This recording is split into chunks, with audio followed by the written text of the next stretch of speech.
So I look at you, or Yeah, just kind of look over here, okay. and you can relax. You don't have to look like you're going to a funeral. So, okay. So the first question is, how did the Katy Wolf Pack take shape, or how did it get started? So there was, Jordan Judman, JJ.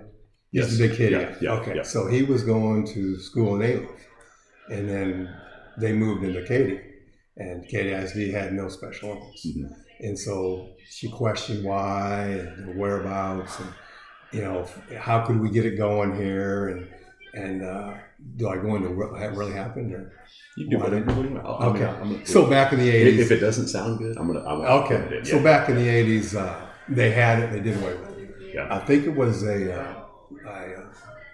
not life skills, but I lose my train of thought here. He didn't have an MR leg.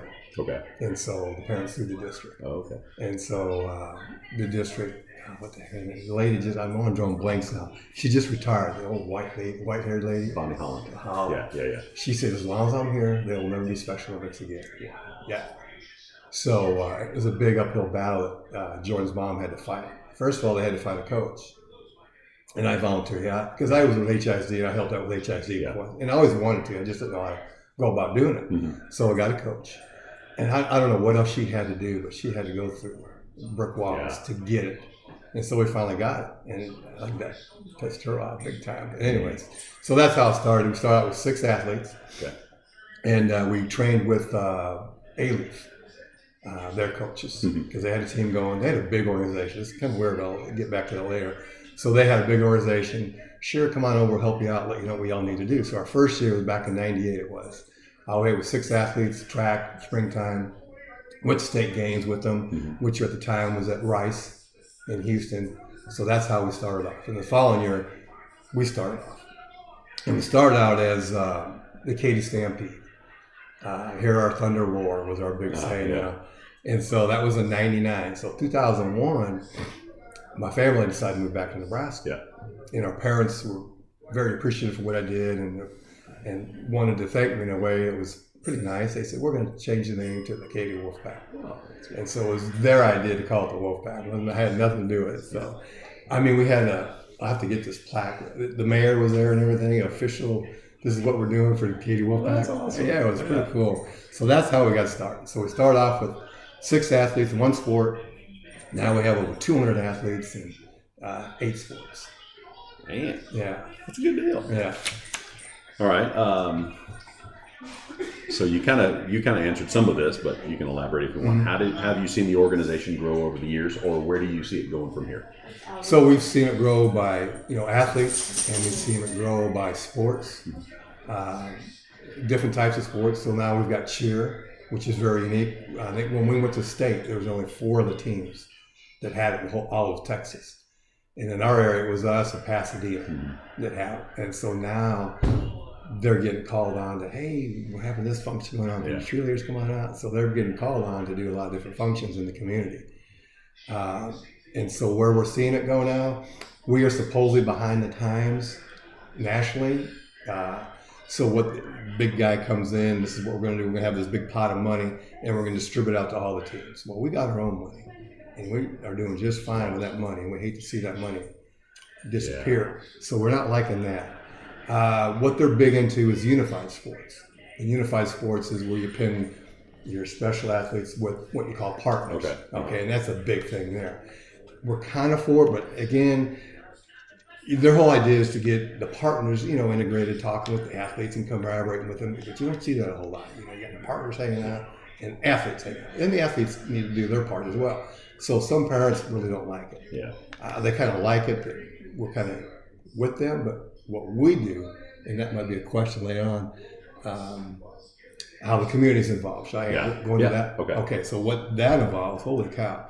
So we've got Cinco High School, Katy High Boys and Girls, Seven Lakes, Taylor, now Pato. So all these schools are wanting to come in and, hey, what can we do to help you out? What are your needs? So during basketball season, they put on clinics for us. And during softball's coming up. So I sent out an email to all those coaches, hey, we need teams to scrimmage. So they're scrimmaging. So we're getting the community involved. It's not unified, but these people are still coming in and participating. And I think they're getting the same thing out of it if they were with a unified sport. They're seeing our athletes and what they can do, their competitiveness, their skills. So I think it's serving both purposes, but I think it's better because I think our athletes feel more comfortable being with kind of themselves, So sometimes they get intimidated by some of these other athletes. Yeah. But so we had a couple unified sports, and our athletes were better than our partners. And you kind of want it the other way around, but you don't want the partners dominating, but you want them to have some pretty good skills, You see a difference in like let's say if it's a softball thing where, athletes are kind of compelled to do it versus I want to do this. Exactly. I mean, they're kind of, something going on. But our athletes, they're there. Yeah. They are there. They're going to make it, and they're going to try hard at everything they do. Yeah. These other guys, I might get down and get that ball. I might run hard, and that's not how it's supposed to be, Right. So it's kind of defeating the purpose. Yeah. It kind of helped out because we were short athletes to compete in the other higher level, so that did kind of help us out a little bit. But this year, I'm trying very hard to do away with that unified sport and just make it us. So, but like I said, we got the high schools, and then we have the NCL, National Charity League, and the other one is called YM, Young Men's Charity League.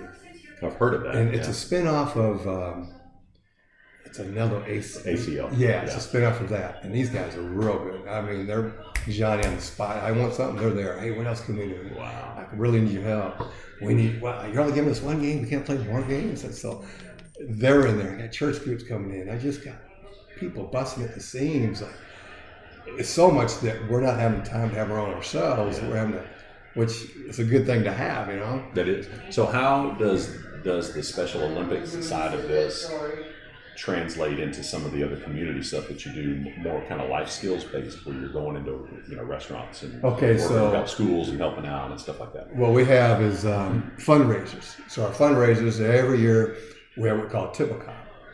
And it's at the, hey, where was Tippecop at? Oh, the Roadhouse. Oh, yeah. So I don't know if it's statewide on that. So it was last Thursday. So all the roadhouses have this Tippecop. And what it is, police officers come in. It could be sheriffs, deputies, constables, all. They come in, and they're like the waiters and waitresses. They seat the guests to their seats and tell them, we're having a fundraiser. Here's an envelope. If you'd like to donate some extra money besides your tip to your waitress, don't take away from them. Put your money in here, and it goes to funding. And so they have that that's statewide, I'm pretty sure, on that day.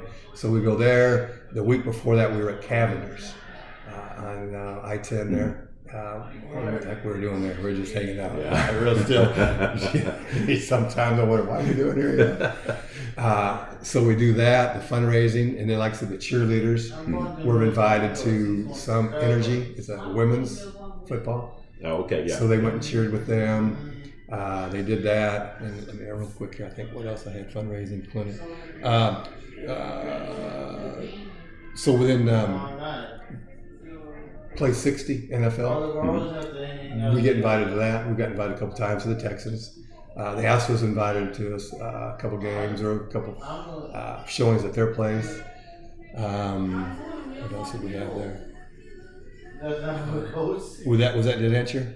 Yeah. Okay. I think that's good. Well, and I think now the mayor wants to invite us to one of his evening meetings, or whatever, to kind of showcase us a little bit too. So, and I don't know if you saw, what was it in May? I think it's Channel 39 did a special on Katy, the Katy area. What goes on in the Katy area? It's a whole week special. Yeah, I mean, we were part of that. Awesome. Yeah, it was pretty neat. But they talked about everything. It was deep. Yeah, seeing what's going on here in Katy. I never, what's going on here? What's going on here? But they, we're a part of the segment too. So that was pretty cool. All right. Well, you got anything else? Think that would be helpful, informative? Anything else? So is there another question still under that? No, that's it. That's okay. You had, what do the athletes get from? Oh yeah. Okay. So what do you feel the athletes take from their involvement in the war? Well, friendship, discipline, competition, of course, your exercise, and the sense of belonging to something. Here their siblings have their football games or baseball games. They're always going to attend those. Now their siblings are coming to attend their games. Yeah. So they take pride in that. And the other thing they take pride in is when we scrimmage our partners. You know, they love playing those guys. You know, hey man, we're cool out there. And they get compliments, you know, from them. Hey, you know, you're doing a great job out there. So they get that. You know, just a sense of just the camaraderie with one another. You know, and we got one boy who's not involved. I mean, he hears all these other kids chattering about what's going on, and he feels kind of bad, so he kind of makes up, oh, I do this, or I do that. So I think he's hurt but it's his parents that don't get him involved, you know. So, I mean, they all, hey, we're doing this, and it sometimes drives you crazy because you got state games coming up. Yeah. They talking for a month. Right, Okay, yeah. I know, man. I know what's going on. So they all excited with that. It was very cool. Good deal. All right. That's about all I got. All right, cool. All right. Everything good? Yeah.